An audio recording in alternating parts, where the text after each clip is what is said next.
Hello, everyone. Welcome into Before the Hedges, presented by Kroger. My name is Brandon Adams, and this is Dog Nation's recruiting insider, Jeff Sintel. And Jeff, this morning when we were doing Dog Nation Daily, we have a R.S. Andrews cool down that we do after that, and people share their comments. And we heard from multiple people in our comment section today that this is one of those weeks where it's kind of hard to focus on work. It's hard to get anything done because it just seems like, man, Saturday can't get here quick enough. There is an unprecedented level of interest in what's going to happen between the hedges on Saturday night between Georgia and Notre Dame, and a lot of that does center around the recruiting part of this. So I thought it might be nice for the next few minutes, next hour or so, if we kind of help get folks passing the time, tiding them over until we can get you to Saturday. Let's talk about Georgia Notre Dame from a recruiting standpoint. How does that sound to you? Sounds great. I think I put this in the forum, Brandon, but I want to let folks just kind of keen in on this right now. There's going to be a lot of traction about who's going to be there, who's not going to be there, how many 5-stars were there, who's going to make a decision, what's their timeline afterward. But the proper perspective for this weekend is kind of this. I'm not going to be one of those jockeys that's going to tout out an opinion really quickly this weekend and say, oh, this is the best recruiting list Georgia's ever had. That would be a disservice to accurately reporting this stuff, because I can remember 2017 and 2018 when Adam Anderson, Brenton Cox, Justin Fields, Owen Popo, Jaden Hazelwood, Nolan Smith, Zamir White, all those dudes were there. D'Angelo Gibbs, Richard LeCount, all those dudes were there. So you're calling it a disappointing list then? Well, no. But what I'm saying is it's going to be a very steep mountain, man, for them to get that to get the apex of that mountain and say, oh, this is the best recruiting list Georgia's ever had. What I am confident in saying is Georgia has never had a list like this, with the facilities that have been built now for the West End Zone and a team to showcase with the national spotlight. Georgia has never had the perfect storm for recruiting success like they will have this weekend. All right, so I want to kind of review a lot of the names that have been on this list for a while. But before we hit some of those, including the official visitors for the class of 2020, can we also add a couple of new names to this? I know you've reported on this already today, and the forum at forum.dognation.com has been busy on this subject too. Add a couple of high-profile quarterbacks. 2021 Caleb Williams, gosh knows, we've talked about him a lot already, and not to be outdone by that, the 2022 signal caller from the state of Georgia, Gunnar Stockton. The presence of these quarterbacks, ironic maybe, I'm probably misusing that word, but that they're going to be on Georgia's campus on the same time that Carson Beck, the 2020 commit's taking his official visit. It'd be really fun. I know you can't pose these guys for pictures at Georgia when it comes to these recruiting events, but how much fun would it be to have Beck, Williams, Stockton side by side, shoulder to shoulder at some point in time for a photograph? That'd make for a pretty special moment, but it probably doesn't work out quite that way for UGA fans on Saturday night. Yeah, I'm gonna have a pretty big lens taking pictures of guys this weekend, and if it was a way to line those boys up and put maybe a QBU question mark next to it, folks, that is Georgia's that's Georgia's top target, the 2020 class. That's the commitment in Carson Beck. The 2021 class, that's the 5-star Caleb Williams out of Gonzaga High School in Washington, D.C. And then that's Mr. Gunnar Stockton out of Rabun County in Tiger, Georgia, the #1 overall dual threat quarterback, the #1 overall quarterback from the state of Georgia, mind you, in the 2022 class. Yeah. There's going to be a lot of dudes there on Saturday in Athens, and I mean the quarterback position.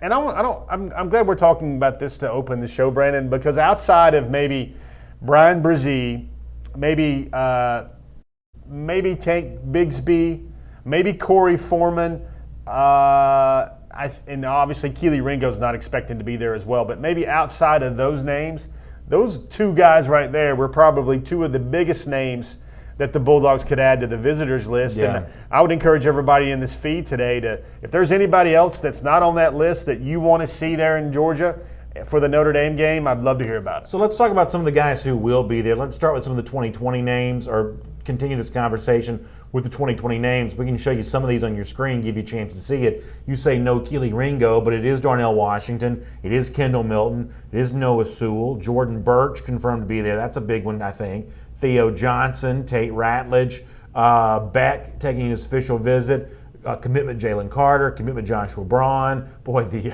Sunshine State sending a lot of folks up here for this game. E.J. Smith going to be in the house. Nazir Stackhouse, UGA committee, is expected to be there, as well as UGA commit Justin Robinson. Of course, defensive lineman, we talk a lot about Zykevius Walker. I mean, what do you want us to know about those 2020 names there? Okay, things to extrapolate. Darnell Lethal Nell Washington, 5-star tight end. What'd you call him? Lethal Nell. That's what he's known Lethal as. Nell? I like Lethal that Nell. nickname. Darnell is the number 1 tight end, number 1 athlete. Darnell, Noah Sewell, number 2 inside linebacker. Theo Johnson, number 3 tight end. And Carson Beck, number 3 pro-style quarterback, are all official visitors. And also, if we look on the right column there, that's E.J. Smith out of Texas. That's Emmitt Smith's son. Yeah. E.J. Smith is also in for his official visit. I think this, folks, just to speak candidly, unless Georgia just really has a trajectory change at running back, I think this is just one of those things where EJ's taken one of his 5 official visits, and good for him.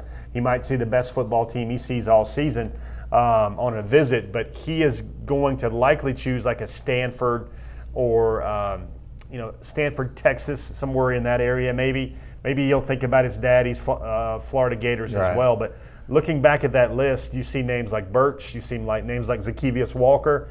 Those are 2 of the more bigger uncommitted targets for the class of 2020 that are there, aside from Lethal Nell, aside from Theo, and aside from Noah Sewell. So listen, Danny Smith, Joel Moody, some of the people in our Facebook comment section, you know exactly where their head starts going. It starts going to, why is Javon Dexter not going to be there? You got all these other Sunshine State guys. Why is Dexter not going to be there? So you're already seeing a couple of folks who I guess wish there was a name added to this list. Dexter, who's been the subject of rumors a lot this week, and Florida fans, I mean, you want to talk about, if you ever want to laugh, just go look at some of those Gators message boards about these Florida fans panicked about Javon Dexter eventually leaving their class. I think they think it's going to happen sooner rather than later, at some point in time before the 2020 cycle's done anyway. So at least a couple Georgia fans say, boy, it'd be nice if Dexter was on hand on Saturday. Yeah, and some folks in the Dog Nation forum are already getting down with some Dexter talk this week. But as a means of comparison, I'm a busy dude this week, but I don't know if I can find the extra 92 seconds to cobble together, Brandon, what Florida's visitors list would look like for the Tennessee game this weekend that they're hosting. Yeah. I think somebody did the research on that. I think they're having four 2020s, 1 2021 commitment. That's not good. I mean, maybe less than 10 total visitors for how far that Tennessee-Florida game is falling. I hate to see it. If you are Florida. Georgia might have more Florida prime targets for Georgia-Notre Dame than Florida will have for Florida-Tennessee. Channing McDowell does bring up a good point, though. What about Zachary Evans? What about a Rick Gilbert? We don't see either of those 2 names on there. You'd already reported that Gilbert was not going to come. Supposedly, he's taking an official visit for, is it the Kentucky game, I think? Yeah, I think Gilbert's at Texas A&M Auburn this week. Folks, Zachary Evans, as we said on the world-famous Dog Nation Daily program earlier this week, Zachary just needs to focus on the main thing right now, which is his obligations to his high school program. Yeah, and you can read into that what you want to. Now, somebody else asked a question. I actually know the answer to this. Somebody said, why is Warren Brinson not coming? Believe it or not, I actually know this. IMG's playing against MJ Sherman's team on, is it Friday or Saturday, whatever date they're playing that. So that big matchup's going to keep Sherman and pretty much any IMG guy from being able to be there on the weekend. Yeah, right? I mean, unless you got Brandon Adams type bank where you can play a football game between 2 and 5, and then get on a Cessna or a G4 and hop on a plane to be in Athens, straight shot to Clark County. I mean, that game starts at 2, won't be over till 5. You take a shower 5:30, you get in the car. 6 o'clock airport, that leaves them no time. Yeah. Warren Brinson is in that game for IMG, looking very great right now as a Georgia 2020. Yeah, I like him. I really like his future as a defensive lineman. I think if we had to diatribe a little bit about Georgia commitments that have raised their stock the most so far for sure. During the 2020 season, Brinson's going to be high up on that list. Elias Ricks is also on the IMG team, the LSU commitment, who I still say Georgia has a strong shot at flipping. He is in that game as well, and also juiced up K9, which is Mikhail Sherman, also playing in that game. So it'll be very hard for 2 of those Georgia commitments to make it to the town this week. So Jay Bryan asking about Kelee Ringo. A lot of people have asked. I'm just mentioning Jay Bryan's name, but a lot of people have asked, so what is the deal with Ringo? Why is he not there? Now, I'll be the first to editorialize on this and say, I just am in the firm belief that Georgia's in great shape with Kelee Ringo, but he has traveled to Athens a few times. Just too much money to come in here on his own dime for what would be an unofficial visit for him here. He just doesn't want to do that right now. I would say that's more of a timing for him and logistics thing for him. Got to remember, Brandon, his mom is an flight attendant on Delta Airlines. So he can sit in the jump seat then. I mean, he literally has all those friends. I don't know about the jump seat. Get on the jump seat. Get a buddy pass and get to Athens, Georgia. If that'd be the case. I didn't know that she worked in the airline industry. She's got. I'm sure she's got friends and family passes. Hook me up with some of those like little, what do you call them, biscotti cookies. You know what I'm talking about? Those little things they give out. I need some of those. Send some of those this way. Side note on the program lexicon here. Brandon does not give out free plugs unless it is for some tasty cookies on an airline, right? But I didn't know what else to call them. Y'all know what I'm talking about, those little things they give out. Yeah, we don't give free advertising away. But with that, I will say that, look at Mr. Ringo. He's been to Georgia for a junior day. Yeah. He's been to Georgia for a January visit. He was there for G-Day.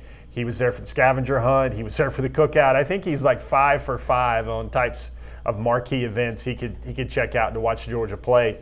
Reminder to all the good people out there is he still plans to make his official visit after the season in that really, really cozy visit period for Georgia between the end of the SEC championship game and the early signing period. Georgia tries to bring in a lot of their most important commitments and also their biggest targets during that time. Plus, you know this, that first, one of his top suitors other than Georgia's been Texas. They don't have any air conditioning in their visitors' locker room. They don't know how to roll out the red carpet. They got no hospitality. If they don't have air conditioning in the visitors' locker room, they don't have nice recruiting facilities. You know that's true. Well, Texas is upgrading its facilities kind of like South Carolina has. But, Ringo's a name that wouldn't be there. I think the other name that would just get it's been a while since I heard it, that Brandon Adams chuckle. If we were ever to what was that that day? If we were ever able to break out Brian Brzee would be, wow. I think. Are you kidding me off the top here? I don't even have my earpiece in, so technically I shouldn't be able to hear that. But when I do that loud, you can hear it all over the building. I would say, that's a guy that is not coming, guys. I don't think he's coming to Georgia. He's still very strong with Clemson. Still throwing around and manhandling some Maryland high school football players right now like they're children. But the name, it's almost to the point where, I need to roll through a couple of guys. So Jalen Kimber can't make it. Cedric Von Prod has never said he was going to take his visits inside the season. Chad Lindbergh is going to come for the Texas A&M game, I believe. Corey Wren still has his official visit in the balance, and he's still trying to figure out a way to make this game on Saturday. Let me see, rolling through a lot of guys. We've already mentioned Sherman. We've already mentioned Brinson. How about some 2021 names? You talk about some of them? Yeah, so 2021 guys, we got a lot of those guys, and I think you'll take a look at this. This is an area where Georgia will start to make strides and get benchmark guys in the 2021 class, and Brandon's going to be foaming at the mouth here. You've got 4-star Micah Morris, 5-star Amarius Mims. Those are the tackles. 4-star Terrence Ferguson out of a strong Peach County just team. Look at like the W section of the Rolodex with Caleb Williams and James Williams. Just in the W's alone from the 2021 class, you're in really good shape there. Not to mention, like you said, guys like Mims and Evan Pryor, kind of an interesting running back. This is a pretty good collection of 2021 names here, too. Look at this list right here. David Daniels not going to make it. His family had a pre-planned family vacation. We'll hear from him later on in our show, though. I know a lot of people like to put names up on lists. He's not going to be there. James Williams is very likely to be there. I got word from about that earlier this week. Caleb Williams was a big name, of course. Brandon Peyton Page, I want to call attention to PP. Peyton Page out of the state of North Carolina. That is the nation's #1 defensive tackle prospect for 2021. And Georgia's done well with these North Carolina defensive linemen before. Yep, #5 overall prospect. Look down there, Deion Colsey, a very high-flying receiver in the 2021 class out of Athens Academy. What's the deal with all the 2021 names having alliterative names? Peyton Page, Micah Morris, Chaz Chambliss. Why are the 2021 names also alliterative? Some people got very interesting with that baby registry. So. Barry Carter, of course, a good-looking name as well. Let's go over to 4-star Kane Barron. Now, interesting there, he's a Notre Dame commitment, Brandon, that's going to be there. The #1 tight end in the 2021 class out of Hart County in Hartwell, Georgia. He plans to be in there, and I guess Good that's note. awful sporty and nice of Georgia to welcome a Notre Dame commitment. Good note, yeah. Inside the friendly Right. confines of Sanford Stadium. Because, by the way, not every school would do that. We've heard of some of these SEC schools before turning down visitors for various reasons when they thought that the guy in question may be there to see the other school. Georgia don't care. Be very interesting. I thought about this when Kane told me he was coming. So Georgia's going to have likely, hopefully, for their chances with one Darnell Washington and Theo Johnson. They're going to spotlight and showcase the tight end a lot on Saturday. And he's also going to be able to see a guy like Darnell Washington and a guy like Theo Johnson there. And I can just all but assure that if Georgia signs both of those guys in the 2020 class, then there's no way they would ever flip Mr. Kane from the 2021 class away from Notre Dame. But, Barrett Carter's a great linebacker. Chief Borders is a really strong-looking prospect. That's not a typographical error there. He just doesn't have a rating yet or any stars yet on the 24/7 Sports Composite.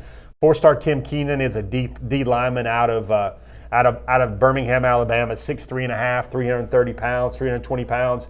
He travels with a Chucky doll. I don't know how you feel about that, Brandon, but any defensive lineman that travels with a Chucky doll. It's a little bit of a Florida artifact. Isn't Florida into the Chucky stuff for some reason? Yeah, Isn't that their thing? There's something about that, but I think Gruden's also associated with that as well. That's true, yeah. I think the official visitors number 5. I think the 5-star count this weekend is already up to 8. Still waiting on a couple more names. I would wonder if Lee Hunter out of Mobile, Alabama, another 5-star defensive tackle. I think the nation's number 2 defensive tackle for 2021. Might want to look forward to maybe putting his name on a list soon to see if he possibly makes the trip to Athenstown as well. Travis Baltiger asking about Corey Foreman into that 2021 class. Yeah, name to watch. Foreman, you got to remember, folks, he's coming all the way from California if he would make it, and that would be on an unofficial visit. But he has hoped. He's told us, and he said that he would like to take an unofficial visit to Georgia this season because he's already taken that unofficial visit to Clemson this year. And it sounds like to me that Clemson and Georgia are going to be really lead dogs for Corey Foreman's decision. Pretty interesting to keep up with there. It's Before the Hedges presented by Kroger. Speaking of Kroger, you're getting ready for a big weekend of watching football, including the big one on Saturday.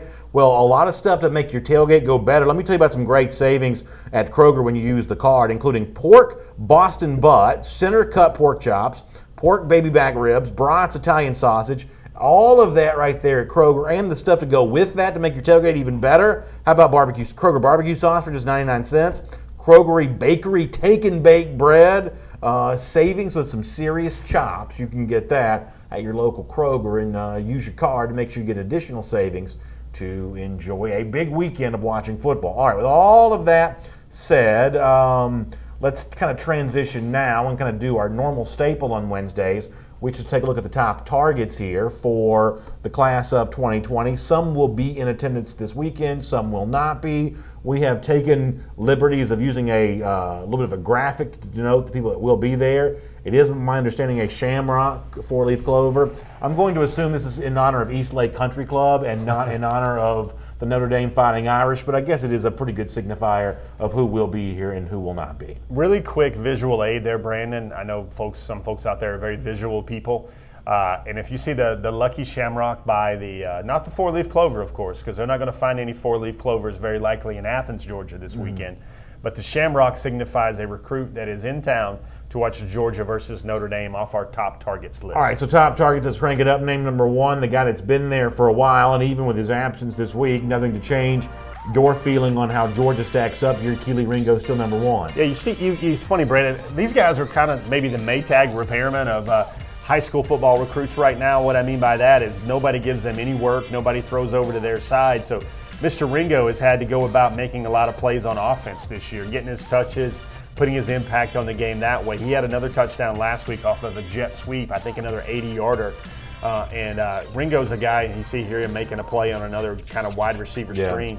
Just a lot of speed, a lot of size. Yeah, he's a great player. Something tells me Arizona probably not the group of death when it comes to high school football, probably. Yeah, and you look at Ringo, even through these highlights, one thing you'll notice is I think this team is kind of like the Oregon Ducks of high school football. They have a brown jersey, they have a black jersey. Good, really? They have a pink jersey, they have a green jersey. They're all over the place with alternate uniforms. Next name on our list, number 2 top targets. You do see the shamrock here next to the 5-star linebacker Noah Sewell. We talked about this week on Dog Nation Daily. What's Noah want to see?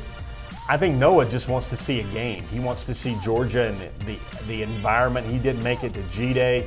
Georgia's really came on strong for him, Brandon, especially since spring practice when Lanning and Schumann went out to see him. Lanning and Schumann have been kind of recruiting him tag team-wise ever since. He definitely feels the love and the urgency from Georgia. Really what he wants, Brandon, is he wants to feel the vibe and feel connected with the linebacker room and the current linebackers at Georgia. I don't know if you folks saw that on social media, but he was tagging Tay Crowder in an Instagram story post earlier this week where he was like, can't wait to see you again, Tay Crowder. You want those kind of good vibes and that good mojo if you're a fan of that program, the Georgia program. You want those to continue. Starting to get back on the field after he broke a bone in his foot. So he is playing some again now. I think he's starting to play. I think he might play this week, but Team Sewell will be in town. And you know what, Brandon? I would watch this.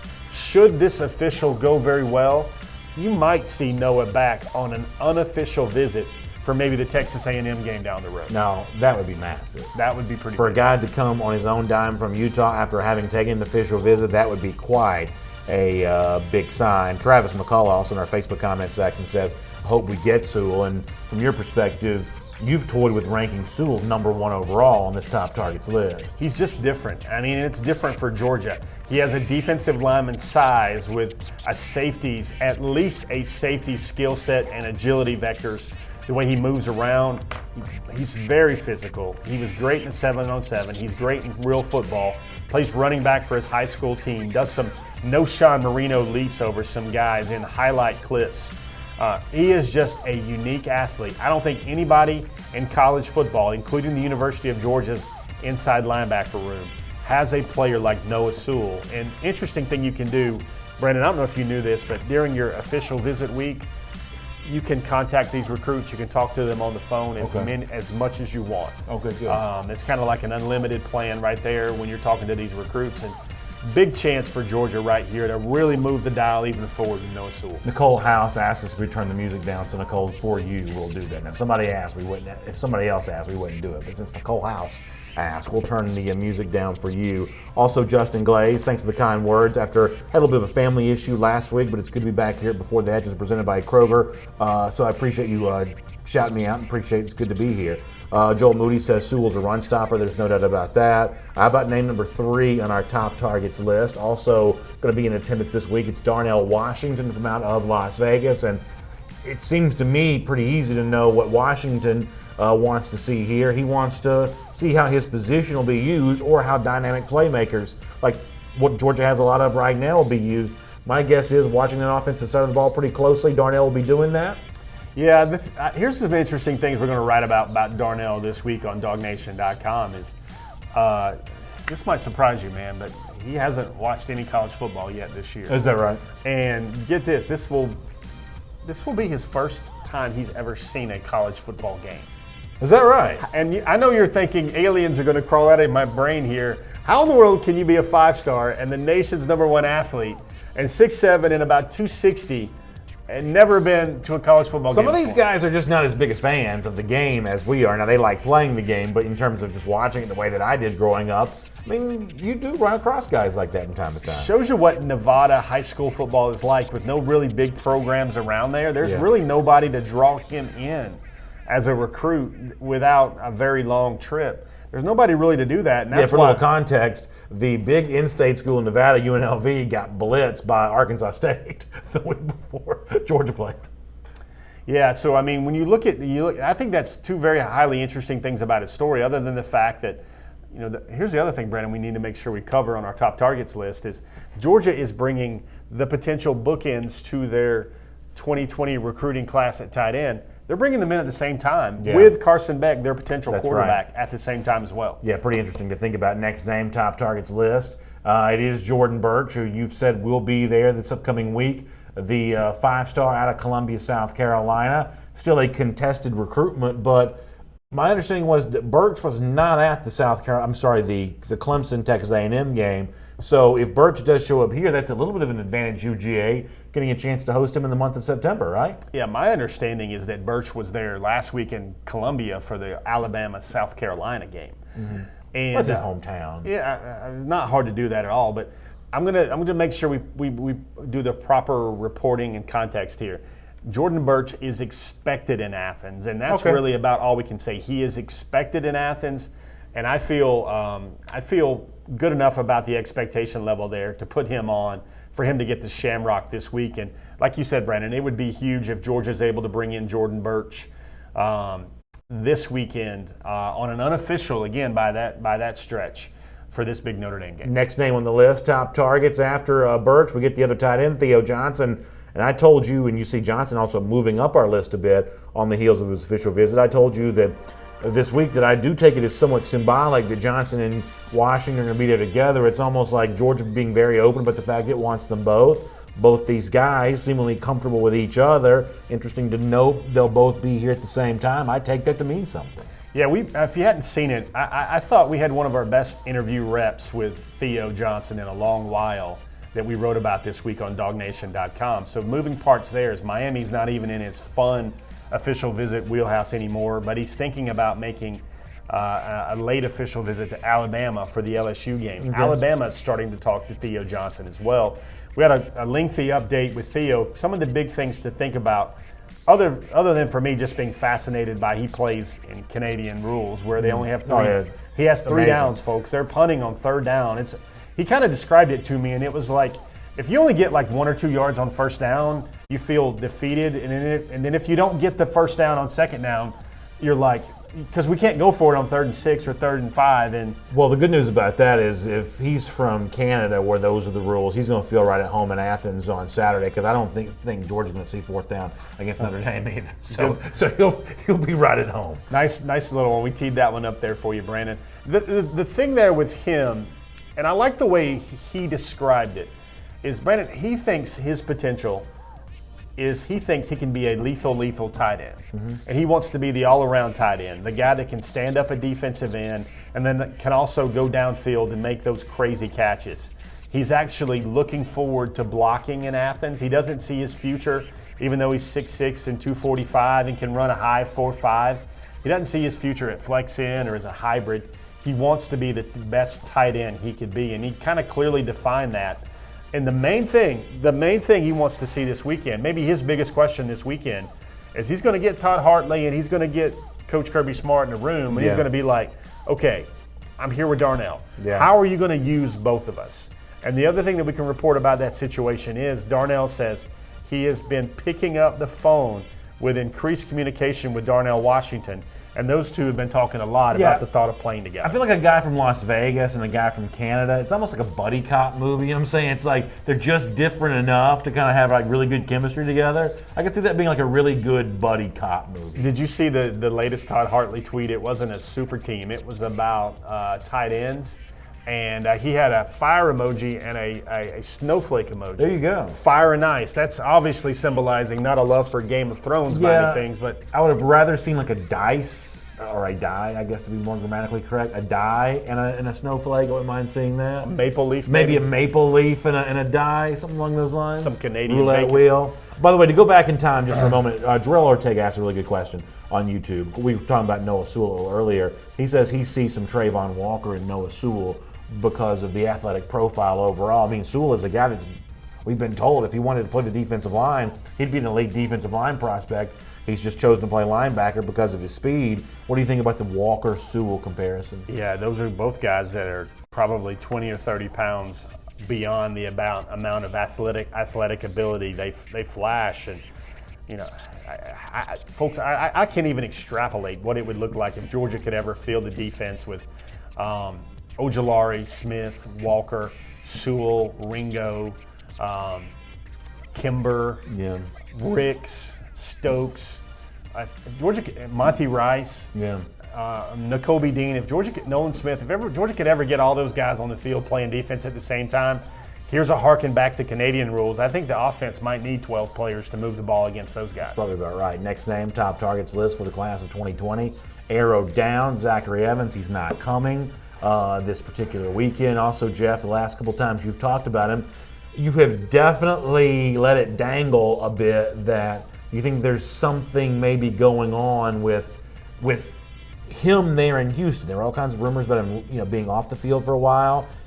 Evans portrayed this as related to a family issue he was going through. Certainly the school system itself made it sound like he was being disciplined.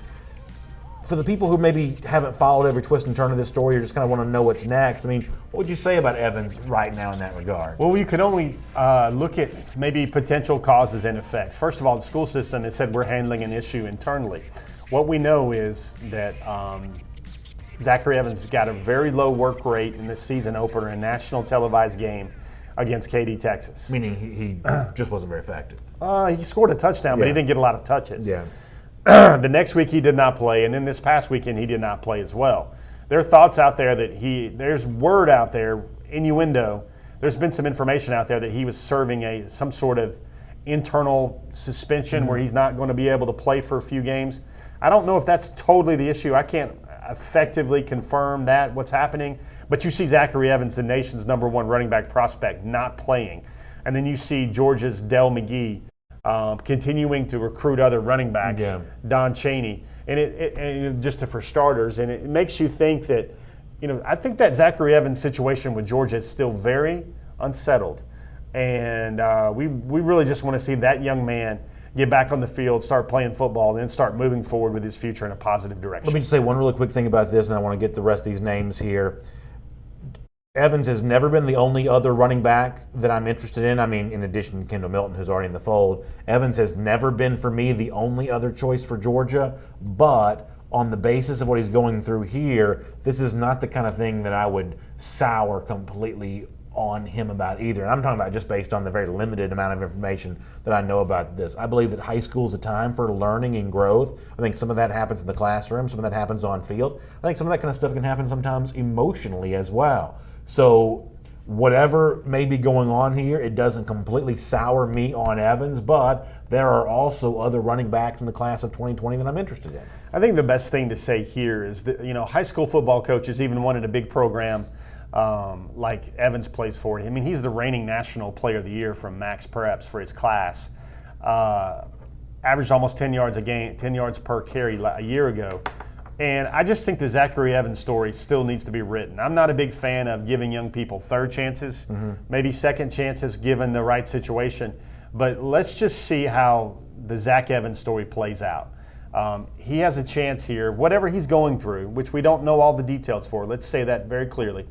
Whatever he's going through, he has a chance to get back on the field, to start becoming a viable and great part of his high school football team. And I think how he responds to whatever situation he's going through right now that's seen him sidelined for 2 straight games, however he responds to that will be the best way to determine what sort of success or what sort of fit Zachary Evans would be for any college football program. So I'm going to tell you, when it talks about someone this young, 17, 18 years old, I'm actually okay with a second, third chance, in some cases maybe even more than that. I just think that this is supposed to be a time for learning and growth. However, Danny Smith in our Facebook comment section brings up a couple other names like Don Chaney, who you mentioned. He mentioned Seth McGowan as well. I mean, would you mind just taking 2 seconds to talk about the rest of the running back pecking order if for some reason Evans and George aren't to be? Yeah, you think you've got a list here, and this list is going to go up and down based on senior year performances with this group especially. Because remember those comments that Kirby Smart made at Media Days in Hoover, Brandon, about I want to see more of a prospect senior year. Yeah. Remember how he made that great parallel that Bradley Chubb wasn't on our board at Alabama, wasn't on the Alabama board, and he ended up probably being one of the better players in the country and probably should have wound up at a bigger school than NC State. Just a lot of schools got filled up and they didn't get his full senior year evaluation when everybody started making decisions. Sure, NC State appreciates that evaluation. Yeah, they do. So, but I would say, the names to think about, Don Chaney Jr. is in the hierarchy. I would say that, Marshawn Lloyd is in the hierarchy. A guy like Tank Bigsby, Georgia still continues to recruit him very hard, even though he's committed to Auburn. Good to hear. And then Ashad Johnson is another name I would think of. This is Cedric Von Prawn's teammate. Cedric Von Prawn's teammate. Still the nation's number 11 running back for this class, but outside of that, I don't think Georgia's going to go that far down the running back pecking order, especially when they see how well Kenny McIntosh is performing right now. And, one little nugget, I'll just kind of plant this seed for folks to think about there. Everybody talks about and gets down in the Dog Nation forum about Georgia going after a graduate transfer at quarterback. Folks, they can go after a graduate transfer at running back just the same rather than having to go far down the list for them to find the right 2020 running back per se. that would actually make a lot of sense for Georgia in a lot of reasons. But the still thing to remember there is I think if you get farther down that list and maybe those 2 or 3, 4 names beyond Zachary Evans, I think Georgia's going to look to take the best player available and not just 2 straight running backs. Let's do a few more of these names kind of quick here. Next name after Zachary Evans on the list, top target Elias Ricks. We've kind of said a good piece about him. The big takeaway here is that Jeff is not giving up the idea that Ricks could still be in play for Georgia despite the fact that he is an LSU commit. That's an interesting thing worth paying attention to, but he will not be in Athens this weekend. How about name number 8 in our top targets list, Gervon Dexter? We joked about this earlier in the show, but do you think the social media chatter, the Florida angst, is that real when it comes to Dexter right now? And is Georgia the team most likely to benefit from that? Well, the sense I've gotten of this decision, Brandon, for quite a while now is it's either Georgia or Florida. And the door opens for the door opens for Georgia the more the shine goes off the Gators season right now. That's coming. Let me tell you, that is coming. I don't know if he saw Florida's social media where they put I don't know whether it looked like the Cookie Monster's hand or whatever, and they had a dry erase board where they moved the win streak against Kentucky to 0 to 1. What went through your mind the first time you saw it? I said this on Twitter. It was the saddest thing I've ever seen. I used to view Florida as a little bit of a measuring stick rivalry for Georgia. And now Florida's trying to start a rivalry with Kentucky. The way I've always looked at that rivalry, that's Brandon, sad. That's kind of on point. The way I've always looked at that rivalry, and I still say this and think this to this day, you don't know what type of football team Georgia has until they come out with their hands held high or their heads low after playing Florida and Jacksonville. Sure. You don't really know what kind of team Georgia has until they've gotten to that point and they're able to either take down or be humbled a little bit by the Gators. And now you see them.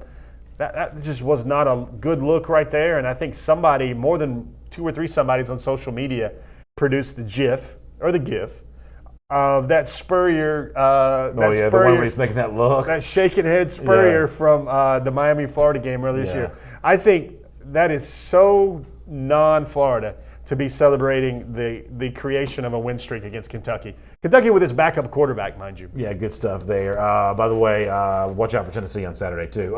Name next after Gervon Dexter on our list, Zykevious Walker. He'll be at the game on Saturday. We talked about Zykevious a little earlier. That's a defensive line name to note. Very simple question, very quick answer. Dexter and Walker, is there room for both? Yes, there's room for both. And Birch as well, I guess.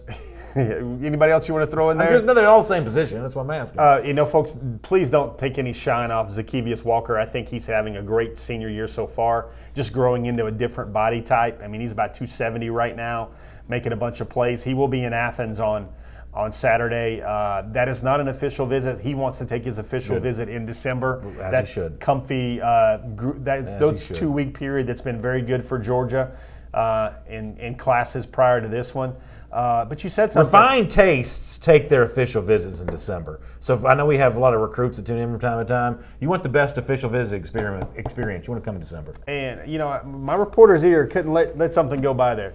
Brandon, who do you have winning Tennessee, Florida, and who would you rather see winning Tennessee, Florida? Well, listen, I'd love to see them both lose, but I think this is one of those weeks where Florida becomes very, very difficult to explain away just how weak this team really is. I think Tennessee is in this game for the full 60. The full 60.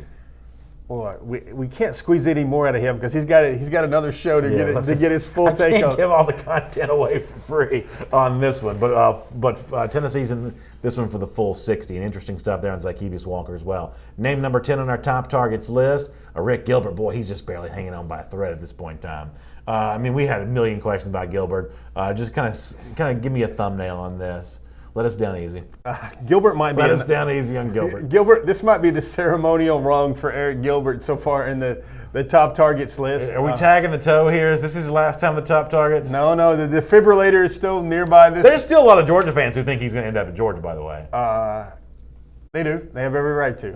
I'm not telling you what I think. I'm just saying what they think. Folks, stranger things have happened in recruiting in my tenure. than for suddenly Eric Gilbert to have some clarity and decide that he wants to rearrange his pecking order. Travis Baltier, though, says he doesn't see it. He's not one that thinks Gilbert's coming to Georgia, and I guess I'm probably with Mr. Travis at this point in time. I wonder what the straw social poll would look like right now about Gilbert in, Gilbert out. Pretty good question. I wonder what chime in, folks. Tell us what you think about whether you think Gilbert is still has a chance to join the Georgia program. But speaking of polls, the guys that just missed out on our top targets this list, let's see a few of these names. Wow, we got them in linear. It's a linear deal today. That's kind of impressive. One column. Jacoby Cowan, Don Chaney Jr. on here for the first time in a while. Jaquarius Conley. Although, didn't Georgia just offer another safety too? That's kind of an interesting deal. That's the one they offer. Okay, yeah. That's the one that wanted that offer maybe in the summer, didn't finally get it, and now Charlton Morris went to see him last Friday in North Carolina. Big physical, fast safety in the 2020 class, and currently committed to North Carolina. I'd watch that one. Okay, good to know. Jay Hardy, of course, we talked about him a bunch. He of the top 16 fame. Ashad Johnson, we said before, that's Van Prawn's high school teammate. Marshawn Lloyd, interesting to see him back on here again. And then Arian Smith as well. We used to talk about Arian Smith all the time, and then nothing ever happened with that. Whatever happened with Arian Smith? The afterburners are still there. They're still working. Visited Clemson recently. Still doesn't have an official offer for him. And do we have behind curtain number 2? Do we have another slide here? Do we have one more name from this 2020 top targets list? I would put. We're not trying to be theatrical. I'm going to put right here in real time, living color, Brandon. I'm going to put Cartavius Tank Bigsby back on the top targets. Also consider that one. Now that things are getting fun. Intrigue there. I think there are a lot of Georgia fans that if you could get Bigsby today, they'd take it. And this is before whatever has happened in Houston. They'd take Bigsby and they'd run with it. Listen, I have to play this one kind of down the middle. I don't necessarily favor one guy over the other. There are a bunch of Georgia fans that would love to have Bigsby in this class. Bunch of Georgia fans. I think there's been some instability with the thought of the second running back in that class, and I can't fault folks to sit there and wonder if you could close up shop and call it a class with Bigsby or Evans or Lloyd or Chaney or whoever it is. Good stuff. Entertaining. Really entertaining. I would just want you good people to know that there's still some embers burning on on those coals there. Maybe just a little bit. Boy, you know how sick it would make Auburn if Georgia's just hand-picking guys out of their class. Pickens a year ago, Bigsby again now. Whew. That's a tough sell for Gus Malzahn. Make those folks sick. Speaking of being sick, we got flu season coming up as well with your friends at Kroger. And good one. We're a very professional outfit around here. But seriously, this is no joke. Kroger has got you covered for your flu vaccination. There's no appointment needed. In some case, you can get this for a copay for as low as $0. You can't beat that. Go to this website to find out more. Kroger.com/flu. That's Kroger.com/flu. It's one of the staples for Before the Hedges presented by Kroger each and every week. It's Jeff's weekly six-pack with trivia questions. We will do that coming up in just a moment. First, though, UGA got itself a big commit last Friday for the class of 2021. We just talked about a safety a moment ago from the 2020 class, but a pretty impressive name at that position for the class of 2021 is David Daniel from Woodstock. Let's find out a little bit more about him right now as a part of Before the Hedges presented by Kroger.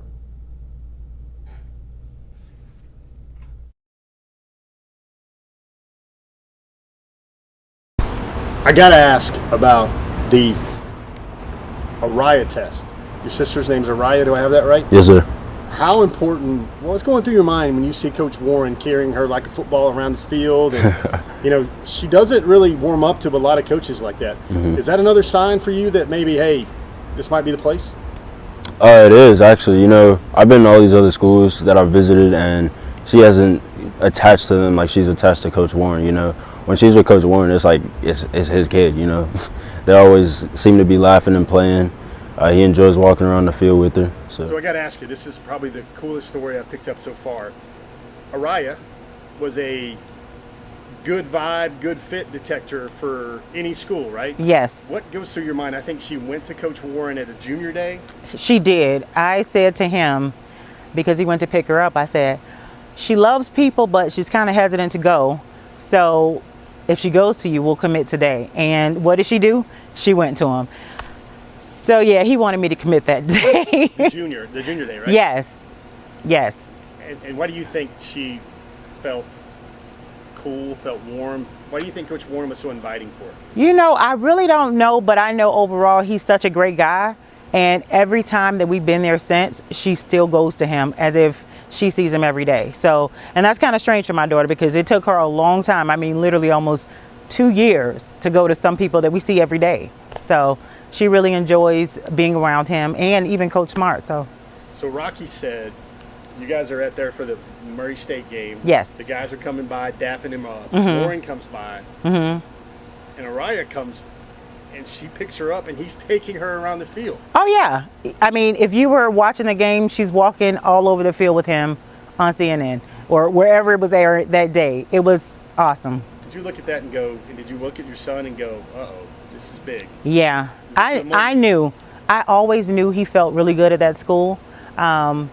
So with him being such a family kid and very family oriented, it was kind of important for him to have that vibe for the whole family. And I think that's kind of what sealed the deal. He told us Monday night that, hey, Mom, Dad, I'm ready. Actually, I think he messaged me right before he went to practice. And I said, what? You're not ready. What do you mean you're ready? I said, we'll talk about it when you get home. So we talked about it when he got home. And we sat on the back patio and he was like, I'm ready. And I said, really? And I said, well, before you say anything, do you know why you're ready? You have to tell me why you're ready, what school you're ready to commit to. And it has to be convincing because it's such a big step. I said, this is almost as big as making a proposal to your wife. I said, so this is what it is. And he told me and I was blown away. I was very happy. He really doesn't have a school that was in a bad situation. Like it wasn't something that I really wanted him to do, but I was really happy about that. So listen, I want you to go to dognation.com. You can see the David Daniel story, or you can go to the Dog Nation YouTube page and kind of find out more about this.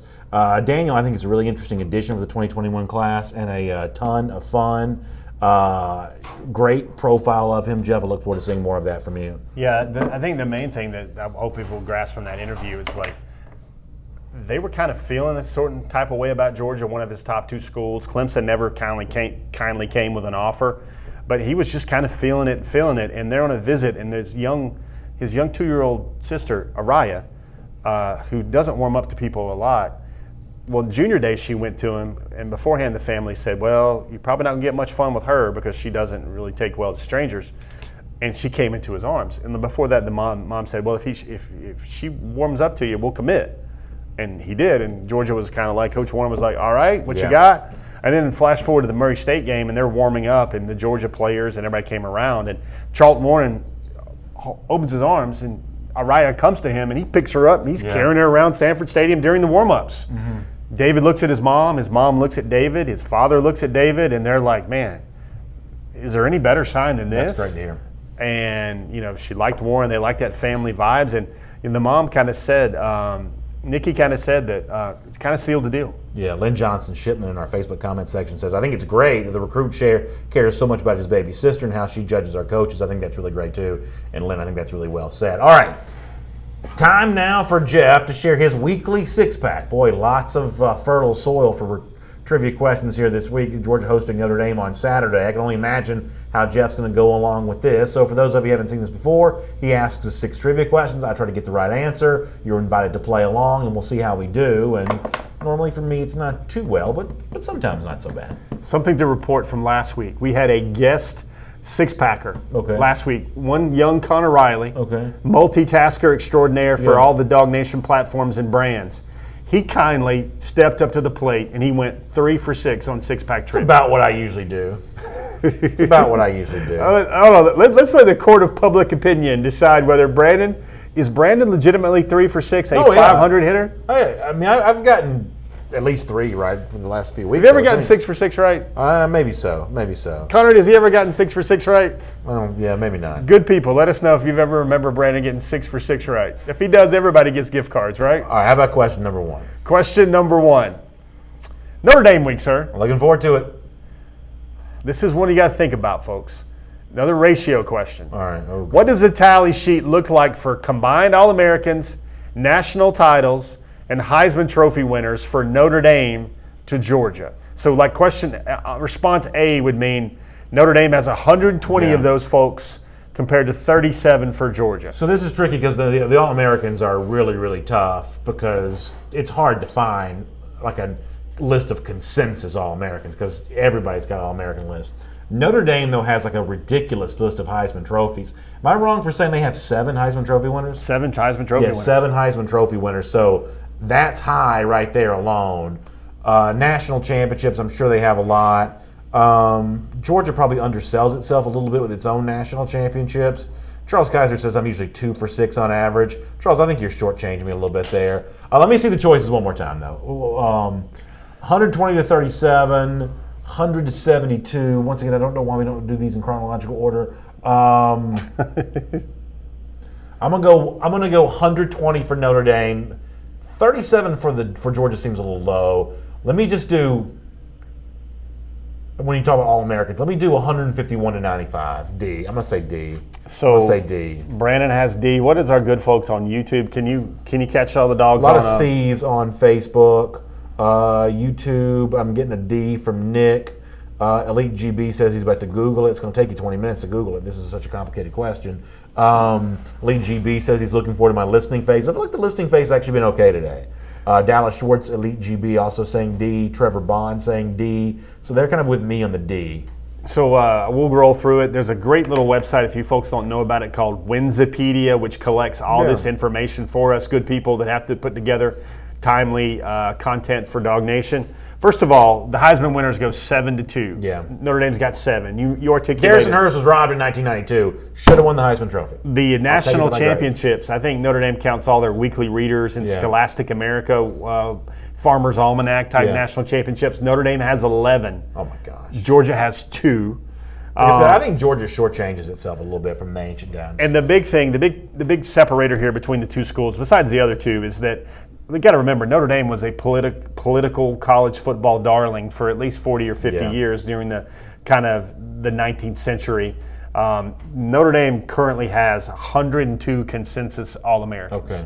Georgia, in retrospect, by comparison, has 33. So the correct answer was A, 120 to 37. Okay. So I thought Georgia might have more All-Americans than that. And as much as we would like to be sunshine and candy and red and black Oakleys all the time for you good people, I just want everyone in here to get a sense from this question about just how storied Notre Dame's tradition is in college football. Because that probably no other school in the country could look that gigantic next to Georgia. Now, you have to turn like 40 chapters in the back of the book to find it, but they're in the history book. And you look at Blow those. that thing off, dig deep. I mean, think about right that. next to like the Ottoman Empire, Notre Dame dynasty. So, college football has probably been kicking and breathing for about 120, 130 years now. It's the 150th anniversary of college football. Have you not heard them talk about that all season long? I know that, but what I mean is lively across the country. That's what I mean, Brandon. I mean, like kicking and thriving right around 1900, something like that. 1892 was Georgia's first season. So you got to think 102 All-Americans for Notre Dame in like 150 years of even any college football. Right. Shows you that Notre Dame just usually had a guy on the All-American team. Yeah, of those year. 102 All-Americans, 75 of them didn't do squat in the NFL, by the way. Number two. Which one of these areas do the Bulldogs have an all-time edge over the Irish? All right. More Brandon speed right now. A, bowl record. The Georgia's bowl record is not what you think it is. B, NFL first-round draft pick since 2000. That one. C, conference championships. Interesting. Or D, all the above. Yeah, does Notre Dame have a conference championship in its history? I'm going to say they don't.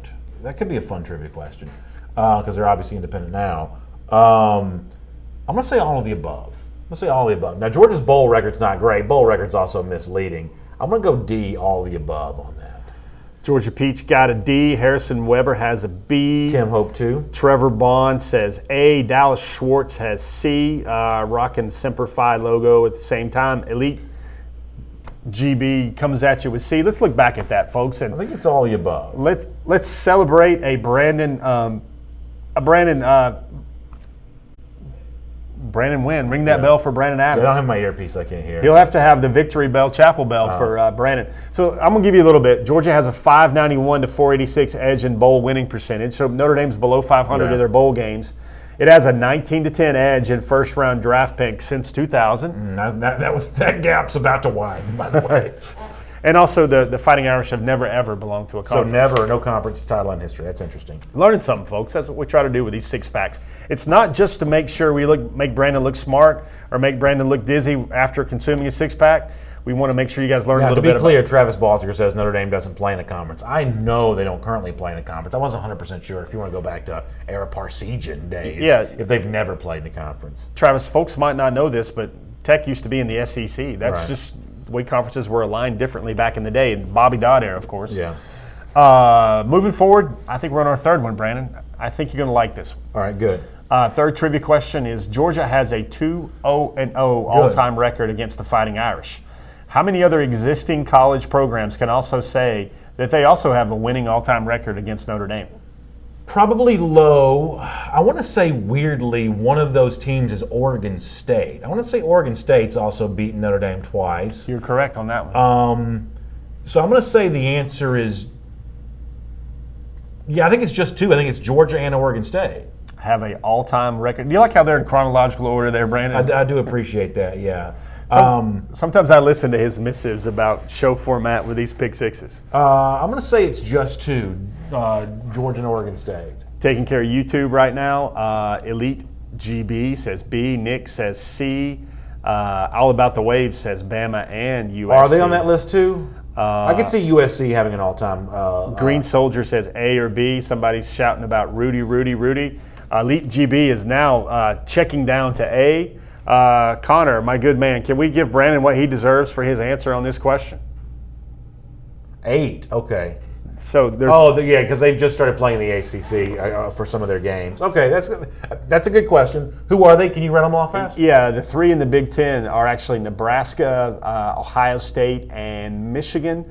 The three. Yeah, Nebraska took over Notre Dame Stadium a couple years ago, just like Georgia did. Yeah, and then with they also took over Colorado State at home and L. The three schools in the ACC actually is NC State has one, Clemson has one, and also the third one, Florida State. Okay, good. Clemson. Although Irish got Florida State in that big high-profile '93 game, though. They did. They got them in that one. 3-3. So, and then there's also one more question, kind of on that, piggybacking on that same term. These are fun. I'll allow most of these. He's allowing most of these. True or false? Georgia is the only team in the SEC that has a winning record against Notre Dame. I'm going to take the person on the comment section who said Alabama. I could see Alabama having a winning record against Notre Dame. So I'm going to say that's false. You got to think about. So Alabama is a good guess. I mean, Vanderbilt almost beat them last year. You've got to also think about they've played Tennessee a lot through their history. They played Florida a couple won times. Those games. They beat LSU in a bowl game a couple years ago with one of those averages grits LSU quarterbacks. I love how we get the side commentary in there. That was you know what, that was like the one game Everett Golson played well in. They transferred to Florida. Another one for you Notre Dame folks that are watching this feed today. I wish I could say I'm sorry he's never like this, but you're usually always like this.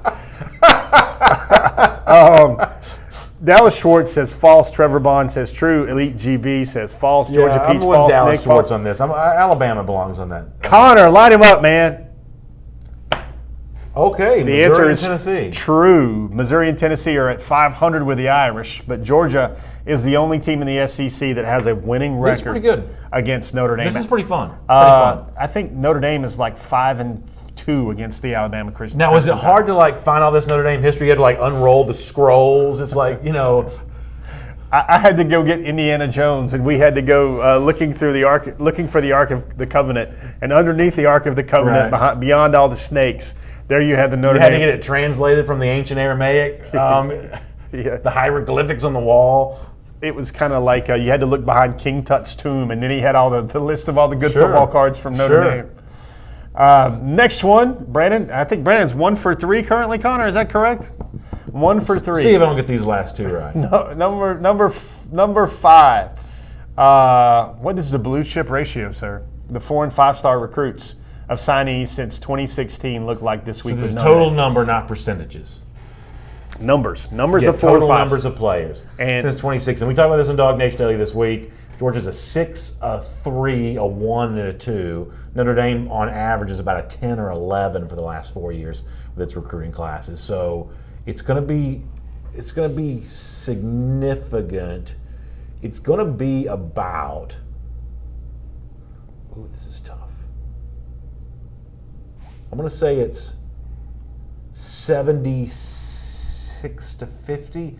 50 seems about right for Notre Dame. 76 seems too low for Georgia. Trevor Bond has D, 86 to 25. That was amazing. You didn't I jump know. on that number. If you're a top 10 class, you got about 10 4-stars. So I'm going to say 76 to 50, but somehow that seems low for Georgia. 50 seems right for Notre Dame, but low for Georgia.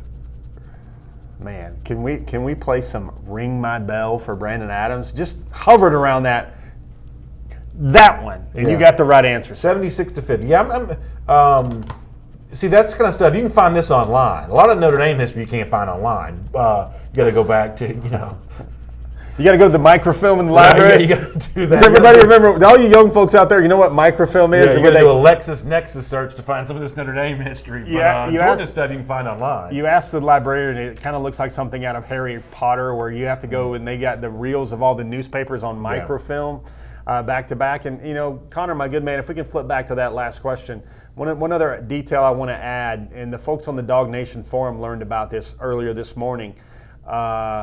Georgia assigned 76 with a 4 5-star. Notre Dame assigned 50. Brandon, do you know what the 5-star count is for Georgia, Notre Dame across that same span? Does Notre Dame have a 5-star of that time? That would be 0, yeah, sir. I couldn't think of one. Kyle Hamilton, I love that player. I think he's probably going to have as big of an upside as anybody on the Notre Dame team this week, especially when you start thinking about Sunday futures. Georgia has signed 18 5-stars in that span. Notre Dame has signed 0 on the 24/7 Sports Composite. But you got Brian Kelee this week talking about, we got to recruit nationally. Georgia doesn't have to; they just choose to. They volunteered to recruit nationally. Yeah, they said we weren't good enough getting the number 2 and number 3 class every year. They've taken that on their own.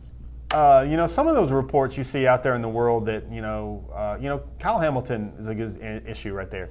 If you read anywhere that Notre Dame did beat Georgia for Kyle Hamilton, that's correct, because Georgia really wanted Kyle Hamilton.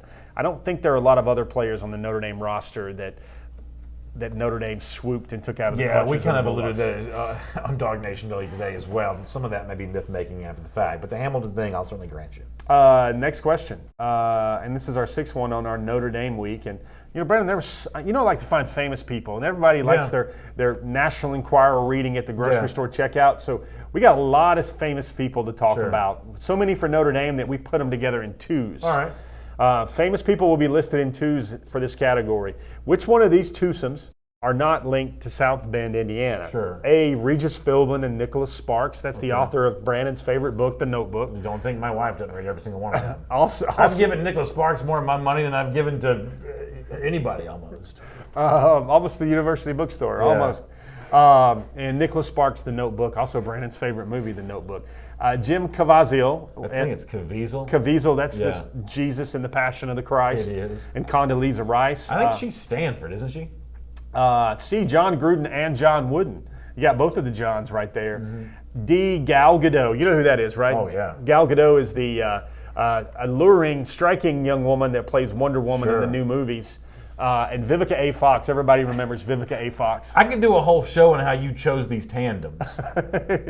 And E, Phil Donahue and George Wendt. For all you young folks that don't know who George Wendt is, get on your Netflix, get on your YouTube, get on your something, and start watching. Yeah, all you Cheers. kids that watch these Office reruns over and over again, I'm telling you right now, Cheers is way funnier than The Office. Y'all should watch that.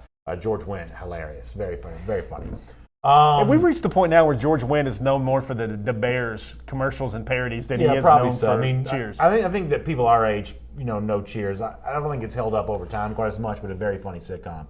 So I got to go with Condoleezza Rice, former Secretary of State National Security Advisor, because she teaches at Stanford now. Jim Caviezel, I don't know. Although Vivica A. Fox being... I don't know. I gotta go Caviezel and Condoleezza Rice, which is a tandem I never thought I'd mention in the same sentence here. Something tells me that Condi's a Stanford gal through and through. Let's look at it. First of all, it's Gal Gadot and Vivica A. Fox. Gal Gadot is not linked to Notre Dame or South Bend. The other 9 names in this list are all linked to South Bend. We can pull them up real fast, Connor. I'll jockey my way through them really fast. Regis Philbin and Nicholas Sparks are Notre Dame alums. Jim Can you say it? I think it's Caviezel. Caviezel and Condoleezza Rice are Notre Dame alums. Is that right? Undergrad degree, not graduate degrees. Okay. John Gruden and John Wooden, they're both from South Bend, Indiana. Is that right? Gruden's from South Bend. Wooden, I think, was an undergrad or from South Bend, Indiana. Gal Gadot's from Israel. Is that true? Yeah, she's not connected to Notre Dame whatsoever. Vivica Fox is from South Bend, Indiana, and Phil Donahue and George Wendt are both Notre Dame graduates. And about 90% of our audience has no idea who Phil Donahue is, but he was a big TV star when I was growing up. He was. He was like the first one of those like really terrible daytime shows. He used to host one of those. Like Geraldo, who's still working. I saw this the other day on one of the Fox News shows, and you had Oprah Winfrey, Sally Jesse Raphael. Folks, if anybody out there knows Phil Donahue, help us know our audience. If anybody knows Phil Donahue, just say, hey, I remember that dude. Yeah. All right, we got a couple minutes left. Let's throw like 2 minutes on the clock, and we'll do some hurry up here. Charles Geisler, so he's coming hot on this one. He says, I rest my case. You averaged 2 for 6 BA. You went 2 for 6 today. I feel like some of these questions were a little shaky today. Shaky? He just said in the middle of this segment, I'm allowing these. They got worse as it went on. The whole like tandem thing became hard. Demond Smith, says he does remember Phil Donahue. Joe Moody says he used to have a Joe Montana football card. He was in his Notre Dame uniform. Didn't he go 4 for 4 in Super Bowl wins? What that card's worth today? Yeah, you never know. Montana, you got to give him credit for that. 78 Cotton Bowl, right? A great Notre Dame win over. Montana was a great football player. Who? Houston, yes, 78 Cotton Bowl over Houston. He had like pneumonia, flu-like symptoms before that game. It's still one of the greatest, traditions in Notre Dame comeback history, and it's funny that we have to go all the way back to 1978 to document that one right there. But my man Connor behind the glass would definitely say Tom Brady, but I still think, man, Joe Montana was something special in those Super Bowls. Carolyn Lombard, by the way, says you're not giving enough credit to Air Force for its record against Notre Dame. Fisher to Berry and the Falcons apparently did well. Green Soldier says, how does the running back rushing stats look this Saturday? Swift for how many touchdowns, how many yards, and yards per carry? Connor Riley on Dog Nation Daily today made a big case for Swift having a huge statistical game. Jeff, what say you? 140 yards, 7 yards per carry, 2 scores. Jacob Thompson says, I saw an exhibit in a museum about Phil Donahue with his grandpa. The funny thing is, Phil Donahue's probably older than your grandfather is. It's Jeremy Meyer says, will UGA consider recruiting a Rick Gilbert exclusively as a wide receiver?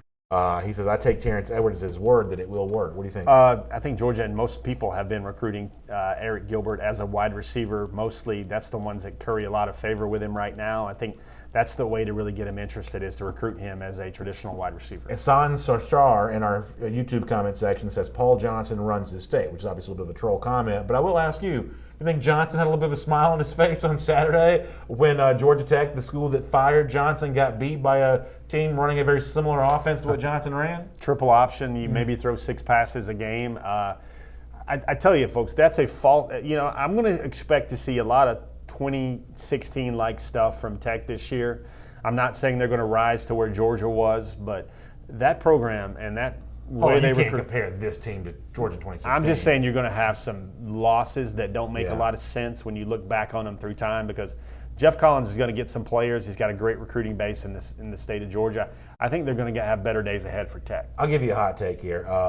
Dante Green says, how many passing yards will Notre Dame have? I'll say double digits. I think they throw for less than 100 yards on Saturday. I think that's one of the places where Georgia looks to absolutely choke the life out of Notre Dame. I think they're going to look to take away those receivers and turn Ian Book into a running quarterback that's running for his life. I see Book having about 40, 50 yards rushing, but Notre Dame having only about 30, 40 total yards rushing. Mm-hmm. I see Georgia choking the life, to use your term, out of the Notre Dame run game and making them throw the ball, making them one-dimensional. I see Notre Dame having about 120, 140 passing yards. I see them having It's not going to be an inch more than that, though. I'm just telling you right now. I think Georgia takes that passing game away on Saturday. We got to go. Really good stuff, Jeff. Look forward to reading more from you at dognation.com and the forum at forum.dognation.com, and then seeing you in Athens on Saturday. Going to be a long day, going to be a fun day. Thanks to everybody for joining us on Hedges this week, and glad to have my Bob Barker here back on the running point guard. We will see you next Wednesday, 3 p.m. for Before the Hedges, presented by Kroger. I'll see you tomorrow morning for Dog Nation Daily, and then a whole bunch of fun throughout the rest of the week. Game day is going to be here before you know it. Keep passing the time with us right here in the Dog Nation video channels and at dognation.com. And then next week for Before the Hedges, presented by Kroger.